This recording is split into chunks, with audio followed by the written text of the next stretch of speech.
중남미에 가면 과테말라라는 나라가 있습니다. 그 과테말라의 수도가 과테말라 시티인데 몇 년 전에 중남미 전체에 파송되어 있는 우리나라 선교사들이 그쪽에서 선교사 대회를 하게 됐어요. 그 대회할 때 저한테 말씀을 전해달라고 그래서 제가 갔었습니다. 그 과테말라를 중심으로 해서 미국하고 밑에 이제 남미 그 사이에 7개 나라가 있어요. 제가 보니까 멕시코, 에콰도르, 파나마, 온두라스, 과테말라, 코스타리카, 니카라과 이런 나라들이 그 안에 있습니다.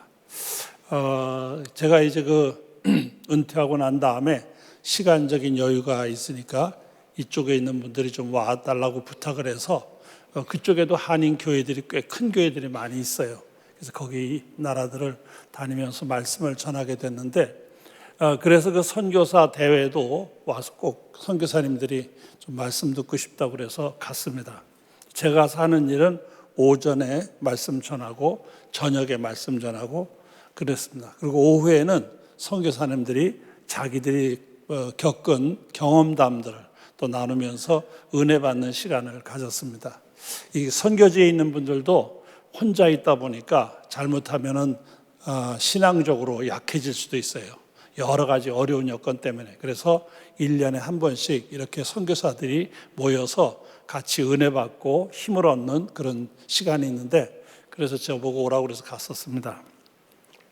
제가 이제 말씀을 오전과 저녁에 전하고 오후에는 선교사님들의 간증 시간 같은 것이 있는데, 그 시간이 너무 좋은 거예요. 왜냐하면 그분들이 선교시에서 겪은 일들을 이야기하는데 너무 감동적이에요. 시간을 아마 한 사람당 30분씩인가 이렇게 배려를 해가지고 여러 명이 나와서 하는데, 둘째 날인가 아마 그 어떤 선교사님이 나와서 간증하는데 너무 감동도 되고 너무 슬프기도 하고, 그래서 말씀을 하는 선교사님도 울었지만은 그 자리에 참석했던 모든 선교사들과 저도 함께 울었던 기억이 나요. 너무 그 내용을 들으면서 마음이 아파가지고.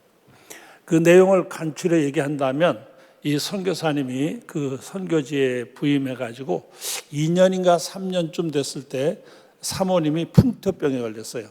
풍토병에 걸려가지고 결국 치료를 받지 못하고 세상을 떠나셨어요. 사모님이 돌아가시게 되니까 스라의 아이들이, 아주 어린 아이들이 둘이 있었는데 이 아이를 선교사가 혼자 돌보기가 너무 어려운 거예요. 그래서 한국에 있는 부모님들에게 이 아이들을 보냈어요. 그리고 이 선교사는 최선을 다해서 그 지역 복음화를 위해서 또 어려운 사람들을 돌봐주었습니다. 그런데 그 각각 이 좀 개발이 덜 된 나라에는 자기들의 민속신앙이라는 게 있어요. 그 민속신앙이 좀 잘못될 것 같다고 두려워했는지 좀 나쁜 사람들이 이 선교사에게 와서 칼로 죽이려고 찔렀어요. 몇 군데를 찔렀어요. 제가 그 칼자국을 봤는데 몇 군데를 찔렀어요. 그래서 거의 죽을 뻔했죠. 그런데 다행히도 치료를 받아서 생명을 건지게 됐습니다. 이 생명을 건진 선교사가 한국으로 돌아오느냐 어떻게 하느냐를 고민하다가 그가 다시 그 나라에 머물기로 했어요. 그러면서 그분이 말하기를, 하나님께서 제게 주신 귀한 일터이기도 하고 저는 또 그 나라를 진심으로 사랑합니다. 그래서 비록 내가 칼에 찔리긴 했지만 그 백성들을 버릴 수가 없습니다. 저는 거기에서 그냥 선교하기로 했습니다. 이렇게 약간 목매인 목소리로 울먹이면서 그렇게 간증하는 것을 들은 적이 있었습니다. 선교지라고 하는 것이 결코 쉽지가 않습니다. 어렵고 고달픕니다. 그럼에도 불구하고 이런 열정을 가지고 선교사들이 생명을 내걸고 복음을 전하고 있는 걸 볼 수가 있어요. 초대 선교사라고 할 수 있는 사도 바울도 사도행전 20장 24절에 가보면 이렇게 고백을 해요. 내가 달려갈 길과 주 예수께 받은 사명 곧 하나님의 은혜의 복음 증언하는 일을 마치려 하면은 나의 생명조차 조금도 귀한 것으로 여기지 아니하노라. 자기는 생명 내걸고 복음을 전한다, 이렇게 말하는 거예요. 그러니까 이 선교사들을 가만히 보면은 거의 그래요. 지금 그 당시하고는 상황이 많이 달라져서 좋아졌으니까 괜찮으리라 이렇게 말하는 분도 있지만 그렇지 않아요. 저도 은퇴하고 나서는 여러 선교지에서 또 선교사님들이 좀 와달라는 부탁이 있어서 꽤 많은 나라를 다녔어요. 꽤 많은 나라, 아마 제가 그 숫자를 다 얘기하기 어렵고 굉장히 많은 나라를 다니면서 선교지도 보고 그분들과 대화도 하고 같이 은혜 받는 시간을 가진 적이 있는데, 그분들이 가서 현장을 보면 너무 어려운 거예요. 그런데 분명히 공부도 많이 했고 또 돌아오면 편안하게 살 만한 여건이 되어 있는 분들도 얼마든지 있더라고요. 그래도 사명을 가지고 생명을 걸고 나는 이 일을 하겠다 하는 의지를 가지고 현장에 있는 분들이 너무 많더라고요. 그분들을 통해서 복음의 역사가 일어나고 있는 걸 보면서 참 감사하지 않을 수가 없었습니다. 오늘 봉독한 본문 말씀은 기독교 역사상 최초의 선교사를 파송한 안디옥 교회당이 당시에 있었던 사건을 기록하고 있습니다.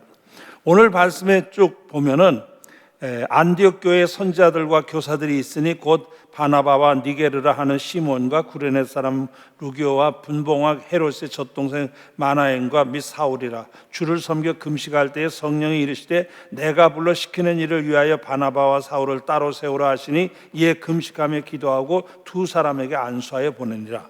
여기 보면은 성령 하나님께서 내가 시키고 싶은 일이 있다, 이 시키고 싶은 일이 있는데 이 일을 위해서 바나바와 사울을 따로 택하여 세우라, 이렇게 말씀하신 걸 볼 수가 있습니다. 직접 시키고 싶은 일이 있어서 그 일을 위해서 사람들을 택하라는 말씀입니다. 오늘 이 말씀을 좀 더 생각을 하면 거기에 이런 내용이 있어요. 주를 섬겨 금식할 때에, 이 안디옥 교회가 주를 섬겨 금식할 때에, 여기 이제 주를 섬겨라는 말은 주님께 봉사, 서비스한다라는 의미가 있어요. 서브. 이 서비스란 말은 예배를 서비스라고 해요. 영어로는 워십이라는 단어도 있지만 서비스라고 해요. 그래서 예배 프로그램 하면 서비스 프로그램이라고 말을 하기도 합니다. 그래서 여기 이 주를 섬겨라는 말은 예배를 잘 드리는 교회라는 얘기예요. 여러분, 하나님께서는 예배를 진실되게 섬기고 예배를 통해서 하나님과 바른 관계가 이루어지고 예배를 성실하게 지키는 그런 사람들, 그런 교회를 기뻐하신다는 사실이에요. 그리고 그들을 통해서 하나님의 큰 뜻을 이루기를 원하신다는 뜻입니다. 그래서 여기 보면 주를 섬겨, 그 다음에 금식할 때라는 단어가 따라 나와요. 사람들이 더 깊은 은혜 생활을 하려면 기도 생활을 해야 돼요. 끊임없는 기도 생활을 해야 영의 세계가 맑아지고 깊은 은혜의 세계를 경험할 수가 있어요.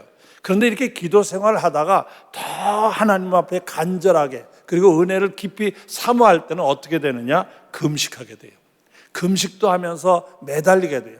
그래서 이 금식할 때라는 말은 더 깊이 은혜를 사모하고 더 깊은 은혜의 세계를 들어가려고 한다는 의미가 그 속에 들어있어요. 이 안디옥 교회는 왜 하나님께서 특별히 그 교회를 택해서 이 귀한 하나님이 원하시는 일을 시키려고 하느냐? 주를 섬기는 교회고 금식하며 기도하는 교회예요. 이런 교회를 통해서 하나님이 영광 받으시길 원하는 거예요. 분명 하나님께서는 우리 장석교회를 통해서도 이러기를 원해서 지난 32년 전부터 이 교회에 선교주의를 제정하게 하시고 이 일을 하게 하신 줄 믿습니다. 분명 이렇게 귀한 사명은 아무에게나 하는 게 아니에요. 그걸 할 수 있어야 하는 겁니다. 오늘 본문 말씀을 또 다시 돌아가 보면 이렇게 되어 있어요. 본문에 성령이 이르시되 내가 불러 시키는 일을 위하여, 이렇게 되어 있어요. 이 공동 번역에 가보니까 그들에게 맡기기로 정해놓은 일이 있다, 이렇게 되어 있어요. 하나님께서 그들에게 특별히 맡겨 시키고 싶은 일이 있다, 그 일을 위해서 택해라, 이렇게 말씀을 해요. 그러니까 하나님은 계획을 가지고 계신 거예요. 큰 계획을 가지고 그 일을 할 만한 사람들을 특별히 안디옥 교회에서 택하여 그들로 하여금 헌신하게 하는 것을 볼 수가 있습니다. 독일의 신학자 가운데 위르겐 몰트만이라는 사람이 있습니다. 그의 저서 가운데 성령의 능력 안에 있는 교회라는 그런 그 책이 있는데 거기 보면 이런 말이 나와요. 여기에서 교회는 선교를 갖고 있는 것이 아니라 반대로 그리스도의 교회가 그 자체의 교회를 창조한다는 것을 우리는 배우지 않으면 안 된다. 교회로부터 선교가 이해되어야 하는 것이 아니고 선교로부터 교회가 이해되어야 한다. 이 말의 의미가 뭐냐면, 교회가 세워지고 교회가 열심을 내고 열심히 하다 보니까 우리가 뭘 하자, 그래서 하자고 해서 한 일이 선교다, 이렇게 생각하지 말라 그 말이에요. 교회가 세워지고 교회가 어떤 목표를 세우다가 선교가 세워지는 게 아니라, 선교를 위해서 뭐가 필요하냐 할 때 선교를 위해서 교회가 필요하구나, 그래서 교회가 생겼다는 말이에요. 그러니까 교회는 선교를 해야 교회다운 교회가 되는 거예요. 선교 없는 교회는 이미 죽은 교회가 되는 거예요. 왜? 교회가 왜 생겼느냐? 선교를 위해서 교회가 생긴 거예요. 그래서 교회를 선교를 통해서 교회를 이해를 해야 돼요. 많은 사람들이 착각을 해가지고 교회가 이것저것 하다 그 중에 하나쯤 선교도 해볼까 하는 것으로 착각하는 사람이 있어요. 절대로 그렇지 않아요. 선교를 통해서 교회가 있어가지고 어떤 목표를 정하다가 그 중에 한 목표가 선교가 된 것이 아니라, 선교를 위해서 뭘 어떻게 해야 선교가 제대로 되겠느냐 할 때 교회를 세워서 교회를 통해야 되겠다 해서 교회가 세워졌다는 말이에요. 그러니까 교회는 가장 중요한 목적이 바로 선교라는 사실이에요. 그렇기 때문에 선교해야 교회는 재구실을 하는 거예요. 이걸 개인적으로 말하면 성도도 마찬가지예요. 신앙생활을 열심히 하는 이유가 뭐냐? 복음을 전하기 위해서 하는 거예요. 복음을 전하기 위해서 여러분들이 신앙이 필요한 거예요. 여러분이 기도하고 믿음 생활 잘하고 하는 거는 이 땅에서 배부르고 뜨뜻하고 건강하게 살고 그것만을 위해서 여러분이 있는 게 아니에요. 여러분이 은혜를 받았으면 전하는 사람이 되어야 돼요. 그래야 여러분에게 은혜 주신 뜻이 이루어지는 거예요. 현대 사회 문제와 기독교의 답변이라는 존 스타트라는 신학자가 쓴 글이 있어요. 거기 보면 이런 말씀이 나옵니다. 기독교 선교가 예수 그리스도의 선교를 모델로 삼아야 한다면 그가 행했던 것 같이 우리도 다른 민족의 세계로 들어가야만 할 것이다. 복음 전파는 그들이 현재 있는 장소에서 그들에게 그리스도를 전하기 위하여 그들의 사고 체계와 그들이 비극적이고 버려진 세계 속으로 들어가는 것을 의미한다. 선교라는 게 뭐냐? 선교란 직접 그 사람들이 살고 있는 곳에 들어가서 그들이 생각하는 것, 그들이 사는 방법을 이해하고 그들 속에 복음을 전하는 것, 이것이 선교라 그 말이에요. 예수 그리스도께서 하늘 보좌를 떠나 이 땅에 사람의 몸으로 오셔서 우리 가운데 계시면서 우리가 예수를 통하여 구원의 진리를 알게 하시고 모든 죄 문제를 해결하고 하나님을 섬기게 하시고 하나님의 자녀가 되게 하는 길을 열어놓으신 것처럼, 그렇게 주님께서 하늘 보좌를 떠나 이 땅에 내려오셔서 이루어 놓으신 것처럼 우리도 그렇게 가서 그들 속에 들어가 그들에게 선교 일을 해야 된다. 복음을 전해야 된다. 그런 말씀이에요. 그렇기 때문에 이 선교라고 하는 것은 그냥 막연히 교회가 해도 되고 안 되는 일이 아니라, 예수를 구주로 믿는 사람이라고 하면, 예수께서 하늘 보좌를 떠나 이 땅에 오셔서 우리를 위하여 구원해 주시면서 우리도 그렇게 살라고 하신 것을 정말 믿음으로 받아들이는 사람이라고 하면 선교에 참여해야 돼요. 이건 마땅한 일이에요. 선택의 일이 아니라 필수의 일이라고 말할 수가 있어요. 오늘 봉독한 성경 말씀, 내가 그들을 여기 보면 선택하여 보내라 하는 이 말씀을 제가 영어 성경 가운데 리빙 바이블이라고 이 번역을 좀 다르게 한 데가 있어요. 거기 보니까 이렇게 번역할 수 있어요.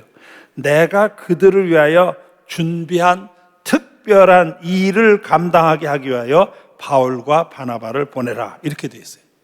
이 바울과 바나바를 택하는데 이거는 그냥 보통 일이 아니라 아주 특별한 일, 영어로 스페셜 잡이라고 썼어요. 특별한 일. 이건 보통 일이 아니고 아주 특별한 일을 위해서 바울과 바나바를 보내라, 이렇게 돼 있어요.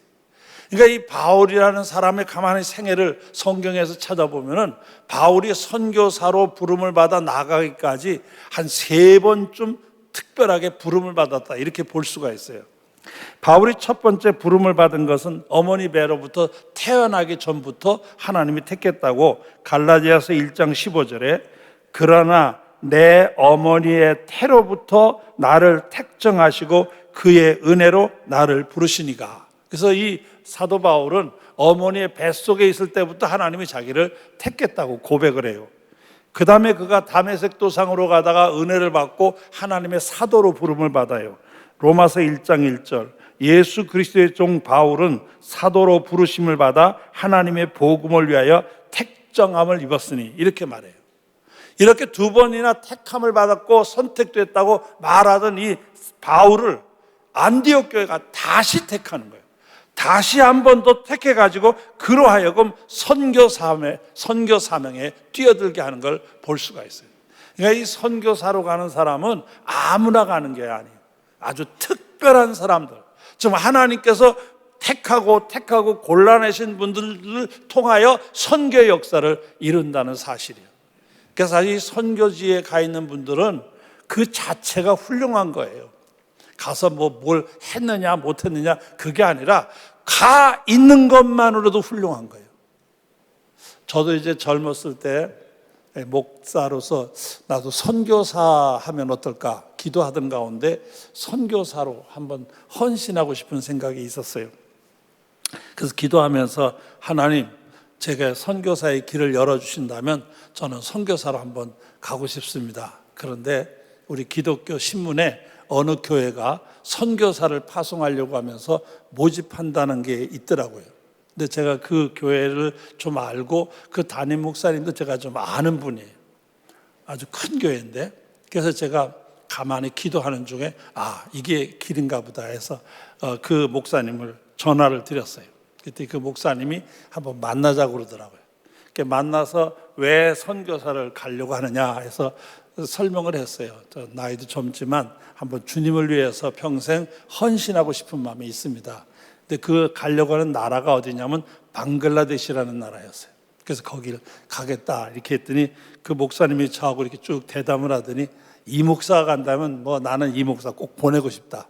걱정하지 말고 기도해라. 그래서 이제 그 목사님이 아주 흔쾌히 대담을 하더니 너무 기뻐하시면서 이 목사가 간다면 다른 사람 생각할 것도 없지 막 이러시면서 결정을 하시고 이 교회 가서 하겠다. 그래서 제가 그때 방글라데시어로 된 성경을 하나 샀어요. 그래서 아직 읽을 줄도 모르고 전혀 모르지만 언젠가는 이걸 가지고 내가 복음을 전해야 된다 생각을 해서 그걸 갖다 집에다 놓고 가끔 책상에 있는 그 책을 만지면서 기도도 하고 그랬어요. 그런데 막상 이제 그 결정하기를 한 2달쯤 남겨놓고 제 마음속에 자꾸 밤마다 이제 깨는 거예요. 한 11시 반, 12시쯤 되면 잠에서 깨는 거예요.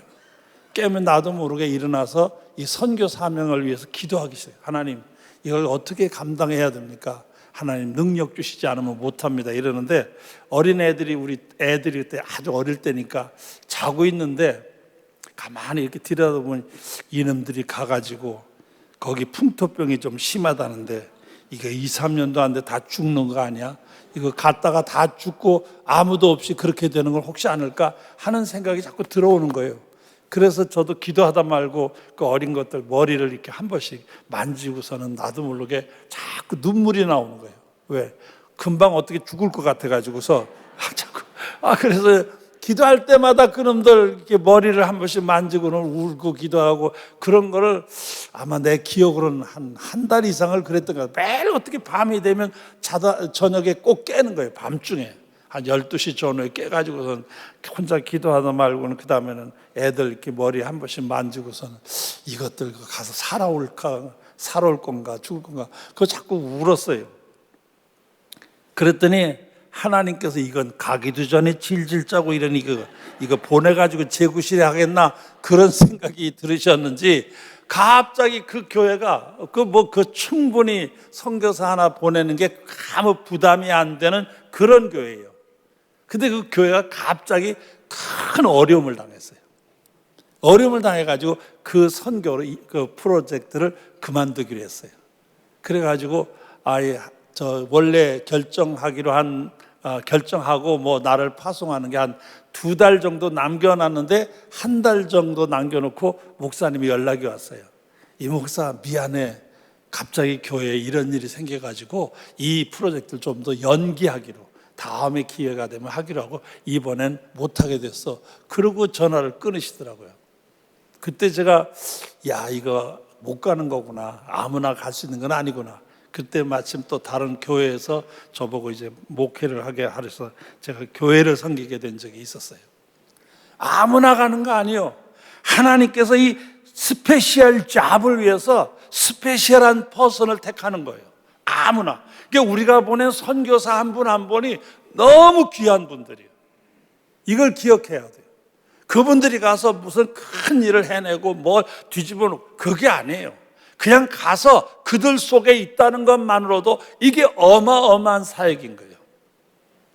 그렇기 때문에 이 선교하는 일들은 뭐 저는 가지도 않고 그냥 울기만 했지만 지금 생각해도 참 바보 같았다 하는 생각이 들어요. 뭐 가지도 못하면서 괜히 한 달 이상 그냥 울기만 하다 끝나고 말았는데 이게 아무나 하는 거 아니에요. 그래서 하나님이 특별한 사람들에게 특별히 맡기는 사명이 바로 선교의 사명이에요. 그러니까 여러분들이 선교사 한 분 한 분을 소중하게 여기셔야 돼요. 소중하게. 우리가 파송한 선교사만이 아니라 다른 데서 파송한 선교사라 하더라도 선교사 한 분 한 분이 얼마나 귀한 분인가를 기억해야 돼요. 오늘 그 말씀 끄트머리 가보면 이에 금식하며 기도하고 두 사람에게 안수하여 보내니라. 여기 선교사를 파송하면서 금식하며 기도했다고 되어 있어요. 여러분, 기도하지 않는 선교는 이길 수가 없어요. 이 선교라고 하는 것은 전혀 믿지 않는 세계에 복음을 가지고 들어가서 영적 전투와 같아요. 이 영적 전투는 기도가 있어야 이길 수 있어요. 기도 없는 전쟁은 절대로 이길 수가 없습니다. 그래서 여러분들이 선교사를 위해 기도 많이 해야 돼요. 우리 교단에서 파송한 선교사가 약 1,500명가량 돼요. 저도 이 시간을 내서 선교를 위해서 꼭 기도해야 되겠다 생각하는데 이 1,500명 이름을 다 일일이 부르기가 쉽지 않더라고요. 그래서 좀 죄송하지만 내가 무작위로 100명을 뽑았어요. 100명을 명단, 나라 이름하고 그분의 이름을 썼어요. 100명. 그래서 제가 기도할 때 가끔 그 이름을 하나하나 불러요. 하나님, 제가 이분들을 누군지도 모르고 어떻게 도울 수 있는 방법이 있는지 난 모릅니다. 하나님이 도와주십시오. 오직 성령이 너에게 임하시면 너희가 권능을 받고 선교 역사를 이룰 수 있다고 말씀하셨으니 주님 도와주십시오. 제가 그렇게 기도해요. 기도하지 않으면 안 돼요. 여러분이 우리가 파송한 이 모든 선교사들을 위해서 기도해야 돼요. 기도할 때 역사가 일어나고 기도할 때 능력이 나타날 줄 믿습니다. 뿐만 아니라 선교지는요, 지원이 필요해요. 재정적 지원이 필요해요. 재정 없이는 선교를 할 수가 없어요. 이 어려운 나라, 그거 절대 그냥 안 돼요. 제가 지난 12월에 라오스를 갔다 왔는데, 그 선교지 갈 일이 있어서 갔다 왔는데, 라오스라는 나라 가보니까 아주 형편없어요. 여기는 사람들이 평균 수명이 40에서 45살이에요. 그래서 벌써 40세만 되면 죽을 준비를 하는 거예요. 제가 거기 깜짝 놀란 거예요. 그래서 거기 저희 안내하는 분이 그런 거예요. 길거리 다니면서 노인이 보이는지 한번 보라고. 정말 보니까 노인이 없는 거예요. 왜? 45세 정도 되면 다 죽는 거예요. 의료시설도 엉망이고요. 뭐 병원다운 병원이 없으니까요, 우선. 그러니까 그냥 먹는 것도 신통자. 금방 죽는 거예요. 그런 지역에 뛰어들어서 복음을 전하려고 하면 누군가 적극적으로 지원하지 않으면 안 돼요. 우리가 선교를 하려면 지원해야 돼요. 그래서 이 천원 선교회원 및 신학생 후원 작정을 하는 이유가 바로 그거예요. 여러분이 후원하면 선교사들이 힘있게 일할 수 있고, 여러분이 신학생들 후원하면 언젠가는 이 사람들이 그 나라의 위대한 지도자가 되는 거예요. 우리 한국교회 초기에 가장 위대한 지도자들이 다 선교사들이 도와가지고 국가나 이 기독교뿐만 아니라 사회 모든 부분에 큰 역할을 한 사람들이 선교사들의 도움받은 사람들이에요. 그래서 지원을 해야 돼요. 여러분이 오늘 주신 말씀을 꼭 기억하시고 우리도 선교에 제대로 협력을 해야 돼요. 여기 보면 천원선교헌금 인도네시아 스리위자야 신학생 후원 작정서라는 게 있어요. 지금 꺼내보세요 한번. 지금 다 주부에 있으니까. 거기 보면 신청자가 있어요. 여기에 이름하고 직분하고 집전화, 휴대폰, 집전화까지는 아니고 휴대폰 전화만 적어주시면 돼요. 그걸 한번 쭉 보시고 그 다음에 작정구자, 그 다음에 총 구자수, 이걸 가족분 최소한도 한 구자는 할 수 있어요. 한 구자가 매달 1,000원씩 해서 연말 내년까지 12,000원이요. 제가 요새 가끔 커피숍에 가서 커피 한 잔 먹으면 그게 한 5, 6천 원 하더라고요. 커피 2잔 값이면 돼. 최소한도 선교를 위해서 커피 2잔을 덜 먹고 해주시면 돼요. 이건 할 수 있잖아요. 그러니까 중요한 거는 많이 해서 100구자, 1000구자 하실 수 있어요. 그것도 중요해요.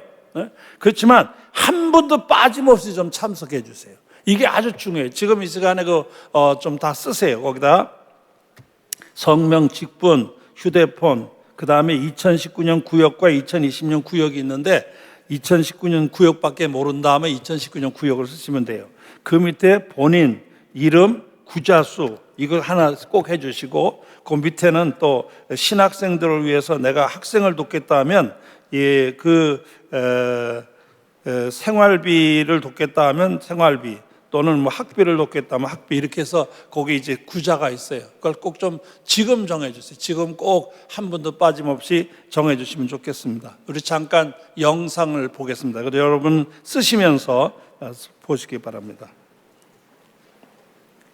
성삼위 하나님의 임마누엘의 은혜가 온 장석교회와 모든 성도님들의 마음과 가정과 삶과 일터 속에 항상 함께하기를 기원합니다. 아멘. 땅끝까지 복음을 전하라는 예수님의 말씀으로 캄보디아에 왔습니다. 예수구원 벙커교회, 예수구원 따출교회, 중학교, 고등학교, 대학교, 목회자 후보생들을 훈련하는 센서 훈련센터, 크리스찬 기업가들을 양성하기 위한 창업 훈련센터가 있습니다. 또한 박진욱 선교사는 피아노를 지도하며 김석 선교사님과 함께 블랙스 밴드를 지도하고 있습니다. 차세대 찬양 지도자들을 키우기 위함입니다. 저희는 지난해 이어 여러 학교를 다니면서 현지인 교사들에게 말씀과 교육 세미나를 하고 있습니다. 기도학교는 이곳의 선생님들이 예수님과 더욱 친밀하게 소통하며 학생들에게 비전을 심어주는 좋은 교사가 되길 기도합니다. 또한 동부 아프리카에서 사역하고 있는 많은 선교사님들과 같이 교사 재교육센터를 기획하여 이를 통해 많은 지역의 교사들을 지원해 나갈 수 있길 소망하며 기도합니다. 지금까지 한결같은 기도와 후원으로 지원해 주시는 장석교회 모든 성도님들께 감사와 사랑을 전합니다.